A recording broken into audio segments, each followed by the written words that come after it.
Hi hello friends, welcome back to my channel Madhu creatives and vlogs. ಇವತ್ತಿನ ವಿಡಿಯೋದಲ್ಲಿ healthy and quick breakfast ರೆಸಿಪಿಯನ್ನು ನೋಡೋಣ.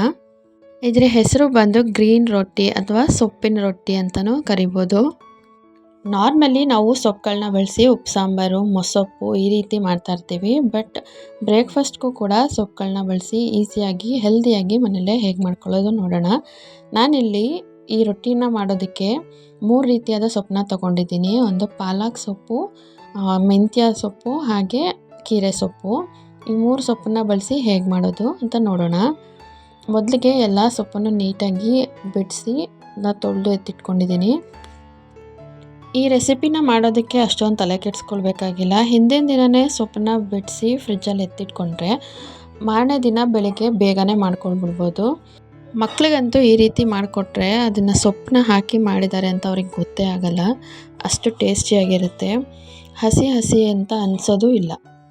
ಯಾರೆಲ್ಲ ಇನ್ನೂ ನನ್ನ ಚಾನಲ್ಗೆ ಸಬ್ಸ್ಕ್ರೈಬ್ ಆಗಿಲ್ವೋ ಸಬ್ಸ್ಕ್ರೈಬ್ ಮಾಡ್ಕೊಳ್ಳಿ. ಹಾಗೆ ಈ ವಿಡಿಯೋ ಇಷ್ಟ ಆದರೆ ಲೈಕ್ ಮಾಡಿ, ಶೇರ್ ಮಾಡಿ, ಅಂದರೆ ಕಾಮೆಂಟ್ಸ್ ಮಾಡಿ. ಮತ್ತೊಂದು ಸಲ ನಾನು ಸೊಪ್ಪನ್ನೆಲ್ಲ ನೀಟಾಗಿ ವಾಶ್ ಮಾಡ್ಕೊಳ್ತಾ ಇದ್ದೀನಿ. ವಾಶ್ ಮಾಡ್ಕೊಂಡಿದ ನಂತರ ಒಂದು ಜಾರ್ಗೆ ಹಾಕ್ಕೊಂಡು ಎಲ್ಲವನ್ನು ಗ್ರೈಂಡ್ ಮಾಡ್ಕೊಳ್ಳೋಣ. ಈ ರೀತಿ ಪೇಸ್ಟ್ ಮಾಡ್ಕೊಳ್ಬೇಕು ಎಲ್ಲ ಸೊಪ್ಪನ್ನು. ನಾವು ಸೊಪ್ಪುಗಳನ್ನ ಬಳಸಿ ಮಾಡ್ತಾ ಇರೋದ್ರಿಂದ ಅದರಲ್ಲಿ ನೀರಿನ ಅಂಶ ಜಾಸ್ತಿನೇ ಇರುತ್ತೆ.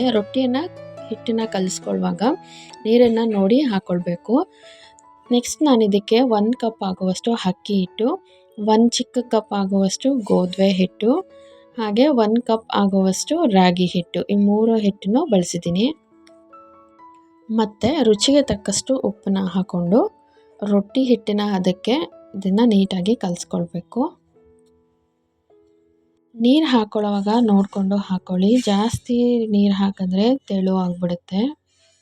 ನಾವು ಇದರಲ್ಲಿ ಬಳಸಿರೋ ಪದಾರ್ಥಗಳೆಲ್ಲ ದೇಹಕ್ಕೆ ತುಂಬಾ ಒಳ್ಳೆಯದು. ರಾಗಿ ಹಿಟ್ಟು, ಪಾಲಕ್ ಸೊಪ್ಪು, ಮೆಂತ್ಯ ಸೊಪ್ಪು ಎಲ್ಲವೂ ಅಷ್ಟೇ. ಹಿಟ್ಟನ್ನು ಕಲಸಿದಾದ ನಂತರ ಒಂದು ತವಾನ ಬಿಸಿಗಿಟ್ಟು ಈ ರೀತಿ ರೊಟ್ಟಿನ ಹಾಕ್ಕೊಳ್ಬೋದು. ನೋಡಿ, ರೊಟ್ಟಿ ಕಲ್ಲಿಗೇನು ಅಂಟ್ಕೊಳ್ತಾನೂ ಇಲ್ಲ. ಹಾಗೆ ಹಸಿ ಸೊಪ್ಪನ್ನ ಬಳಸಿರೋದ್ರಿಂದ ಇದು ಹಸಿ ಹಸಿ ಅಂತ ಕೂಡ ನಮಗೆ ಅನ್ನಿಸ್ಲಿಲ್ಲ. ಅಷ್ಟು ನೀಟಾಗಿ ಅದು ಬೆಂದಿತ್ತು ರೊಟ್ಟಿ. ರೊಟ್ಟಿನ ಹಾಕ್ಕೊಳ್ಳುವಾಗ ಆದಷ್ಟು ತೆಳುವಾಗೆ ಹಾಕ್ಕೊಂಡ್ರೆ ಒಳ್ಳೆಯದು. ಎರಡೂ ಸೈಡು ನೀಟಾಗಿ ರೋಸ್ಟ್ ಆಗುತ್ತೆ. ನೋಡಿದ್ರಲ್ವಾ ಎಷ್ಟು ಈಸಿಯಾಗಿ ಕ್ವಿಕ್ಕಾಗಿ ಮಾಡ್ಕೊಡ್ಬೋದು ಅಂತ. ಮಕ್ಕಳು, ದೊಡ್ಡವರು ಎಲ್ಲರೂ ಆರಾಮಾಗಿ ತಿನ್ಬೋದು. ಇದೇ ರೀತಿ ಹೆಲ್ದಿ ಡಿಶಸ್ಗಾಗಿ ನಮ್ಮ ಚಾನಲ್ಗೆ ಸಬ್ಸ್ಕ್ರೈಬ್ ಮಾಡ್ಕೊಳ್ಳಿ. ಹಾಗೆ ಈ ವಿಡಿಯೋ ಇಷ್ಟ ಆದರೆ ಲೈಕ್ ಮಾಡಿ, ಶೇರ್ ಮಾಡಿ, ಹಾಗೆ ಕಾಮೆಂಟ್ಸ್ ಮಾಡಿ. ನೆಕ್ಸ್ಟ್ ಯಾವ ವಿಡಿಯೋ ಬೇಕು ಅಂತ ಕೂಡ ನನಗೆ ಕಾಮೆಂಟ್ ಸೆಕ್ಷನ್ನಲ್ಲಿ ತಿಳಿಸಿ. Thanks for watching.